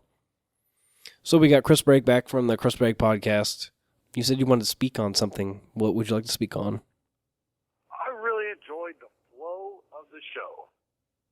I like how they did it. I wish I would have put money on that. She did not do a single Ellen. I know. No, she did not. I told you she does. I told you that bitch don't like to dance. The other thing I want to comment on is first time in history I've ever seen a host get cut off, and I like how they did that. I like how they just kind of let everyone speak and let everyone enjoy it. It's not about the host. If they sacrifice the host a little bit, then they can allow all the winners to, give a proper speech. Yeah. No, yeah, Steve McQueen gave a pretty good speech also. That's about the closest it came to a sweep there. Best picture, best supporting actress, and best adapted screenplay. Yeah, Gravity is pretty good. I'm kind of bummed I didn't put money down on, or, so to speak, my non-money on the 12 Years a Slave for the best picture. I had Dallas Buyers. Yep. So your theory may not hold water there. Yeah, I think you're right. But they are, apparently Ellen made a slam about the Academy being racist at the beginning of the show. I didn't catch that. I was too busy. I didn't either, but somebody said it was a slam on a tweet. My final score is 14 out of 23 predictions. I've been keeping people updated, so how do you feel about that? You've got 14 out of 23. It's hard to tell how many points there are, but, Yeah, but most of the losers, the ones that didn't win, were my second choice. So I might be doing pretty good there. I think that's what happened to me as well. I said Dallas Buyers Club would win, That was my number 9, and then number 8 was 12 Years a Slave. I think I did. I think I'm going to kick some of the best of your ass. That's what I'm saying there. On the bigger ones, I think I did really well. I wasn't paying attention on some of the some of the other stuff though. They should have considered weighting those. Waiting. You know? What do you mean? Like, you know, if you get best pictures worth more points. It is. Well, I guess, or, you know, like a 25%, you know, like a percentage type thing. Yeah. I don't know. It just kind of dig, because if you won best picture, you get 9 points, not 5. Yeah. But that was incidental. They talked to this Mac guy. They did the best they could. He was great. We had a lot of fun. We had a lot of talking. Well, the problem is I kept rambling on with him, and I think he was like, well, I think I better get out. He said it twice. I think I better get out of here. He had to go. I did that too. I told him. I wanted to watch fucking Oscars. He definitely has a spiel down though. Like, he knows how to promote his shit, dude. Oh yeah. I haven't experienced that yet. We've not had him on our show. It was a good time. He's good at like chatting up shit, you know. I liked it. So did you have a good Oscar? He's the host for a reason. Did you have a good Oscar experience? How do you deal? Well, I want to know, how do you deal with having other hosts on your show? Because that kind of, I find I get frustrated with that sometimes. You know, even being a guest or being a host and having other hosts on the show. I'm working on it. I always want to interject, and I'm just like, just shut the fuck up and let them talk. Well, I think that's the host's job to interject. But I will interject when I'm a guest on the show. So I'm saying, like, if you have a host on your show, there's a good chance that he's just going to keep talking because that's what he's used to doing. And then you get, for you to respond. and then you get a non-host Brian who's just like, you got to coax that guy 100%. Yeah, Brian kind of, he just claims something. Brian's one of those people who is kind of reserved and doesn't want to let himself sound like an idiot when he's really one of the smartest people I know. I was like, he just doesn't want to come across like an idiot. Whereas to appear on a podcast or a radio show, you have to kind of give yourself over to looking like a fool. It's a complicated thing, as we discussed the first time you were on our show, is that interviewing your friends and having your friends on the show is a very complicated process. Because you want to treat them like a radio guest, but they're not performing. But then you have that comfort level of they're your friends, so you feel that you can say, "Come on, you fucking idiot! Say this, say that." I would have to say that my best guest this evening was my mother. I bet that's incredible. I can't wait to hear that. Yeah, it was fun. She was just calling to check in with me. Be like, so what do you? Who'd she pick for best picture? She's like, I like pink, you know, like I really like pink. That was beautiful. I gotta admit, I cried. I think she said 12 Years a Slave. I think she agreed with that. But she hasn't seen everything. I've never seen 12 Years a Slave, so maybe that's why I didn't put it down for number 1. I mean, like, we were going through Best Actress, and I was like, I named them off, and right when we were getting off the phone, Sally Hawkins popped up, and she's like, oh, I'll go her. Because I think it was just because she was on there. But, yeah, Lupita Nyong'o gave a really good acceptance speech. She's sexy, man. Yeah. She did I gotta tell you this, I don't really appreciate, like, I like Lupita's build. You know, I like small breasts on a woman. And I don't appreciate Kate Hudson's big breasts now. Did she get them did? Oh, they're obviously done. They're not overwhelming. They're not in your face fake, but they're definitely bigger than they were. It's no fool's gold with Matthew McConaughey. Fool's gold. She's got some fool's gold down her shirt now. Yeah, nice. That's a good zinger for the show. My mom was mentioning that earlier. She's like, all those movies he was in, you know, like that one with Goldie Hawn's daughter. What'd she say? Ellen called her like barely holding on or something. That was a good dig. I might have missed that little part. Like she was announcing Goldie Hawn and she's like, you know, like barely hanging on or something like that. It was kind of rhymed with her name. It was nice. Yeah, I walked in while Goldie Hawn was presenting, so I missed that part. How'd you feel about the Moon song performed by Karen O of the AAS? I thought it was great, man. I had that down to win. Although, of course, I had Frozen down as number 2. I had Frozen down to win. I think I might get this fucker. Oh, you son of a bitch. I did a little research online beforehand. You can't blame me. Google. Oh, yeah, we'll see.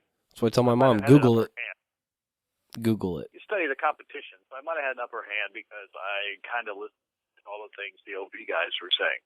Mm-hmm. You put So personal feeling into it, too. See, I totally detached myself from the thing. I I don't was know. right on that Dallas Flyers Club, though, for the most part. See, I don't know. I think I put her as best original screenplay. But if I didn't, it would be because I was swayed by the fucking internet. Like, personally, I would have selected her myself, but I don't know if I did because of the internet or not. I'm worried there. Yeah. I'm happy that her won, just because Me too. I went on and on about it on that fucking Obsessive Viewer podcast, saying how much I think it's going to win. And it won. So now I don't sound like I'm completely full of shit, you know? Yeah, I think I probably sounded the most ecstatic for Spike Jonze than any other winner of the night on the podcast. I was pretty excited for Spike Jonze to win. I called him Charlie I Kaufman, didn't realize. of course. I watched that Wolf of Wall Street, and it was a delight to see him pop up in that. He was also in Bad Grandpa. Spike Jonze is gold, man. He's getting all kinds of nominations. Technically, was he in Bad Grandpa? I don't Yeah. think you could say he was really in it. He was dressed up as one of the ladies, right? He was like the corpse. All his scenes got cut. Oh, they all No, got the cut. corpse, He was in the. corpse was Catherine It was a Catherine Keener. Okay. Well, he was in the Yeah, he was in the Spike- extras. Yeah, Spike Jonze played a new partner after Catherine Keener, after his wife died. Then, he... sorry, I'm having problems because I You're can fine. hear myself going back in my headphones. I've been trying to ignore it for the last 10 minutes. Are you listening to this on headphones? Earbuds. Oh, okay. But anyway, like I was trying to say, is Spike Jonze, there was a scene that got cut where after Irving Zisman's wife died, he had a new partner and he went to couples therapy. So it was Spike Jonze as the woman and Knoxville going into a couples therapy, discussing all the crazy sexual antics they're trying to do and how they can't do them because of their old age. Was that on And how do deleted we- scenes? Yeah. They're doing a Bad Grandpa, like, 0.5. Nice. Well, all I'm saying is Spike Jonze is a part of movies that are getting nominated. It's like Louis C.K. He was in Blue Jasmine, and he was also in American Hustle. So I'm just saying. Spike Jonze has his finger in a lot of pies. He He's does. been around for a long time. He happens to be friends with a lot of people in the Yeah, industry. I was don't going to mean- say, he's I made a don't mean lot of just connections. friends, like, no. Like, literally friends. Like, they grew up with them. He's also made a lot of connections. Yeah, but So he grew up with did he grow up with Catherine Keener? probably, I have no idea. All that skateboarding shit.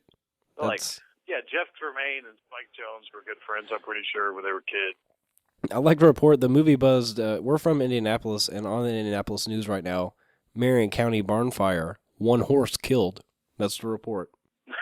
It's breaking news. That's what the news reported. Well, it was a one-horse town. Yeah. Fuck, man. 1 horse killed. Now we Jesus. just got a fire. Well, I'm gonna wrap this up. I'm at 5 hours and 10 minutes recording. I got You're out a of your fucking mind. I got a jug of piss sitting in the fucking bathroom. Yeah. I need Point to confirmed. I You need are to- out of your mind. I need to empty that out. I need to throw away all these beers. I need to put this Jaeger back in the fridge. There's some more snow coming in, so that'll be fun in the morning. No, but I really appreciate you joining me. We've had a couple of guests, and the show wouldn't have been half as much fun without you guys, and the content wouldn't have been as interesting without you guys, because I carried the show not very well. So thanks. Chris Break, thanks for joining us. I'm going to go ahead and try and end this show the right way. All right. You have a good night. Okay. Thank you, everyone, for listening to the Movie Buzz podcast. I'm leaving. All right. Well, thank you for joining us. I think that's going to actually end the show. So this is Zach signing off from the Movie Buzz podcast. Like I said, you can find us on Twitter, Facebook, emails, Instagram, Stitcher. We're also on iTunes, which is some kind of Apple function. So there's a lot of fucking ways to find the show. Appreciate you listening. Come on and join us again because we got some movies to watch. We're gonna provide some commentary. So come back and join us. I love you all.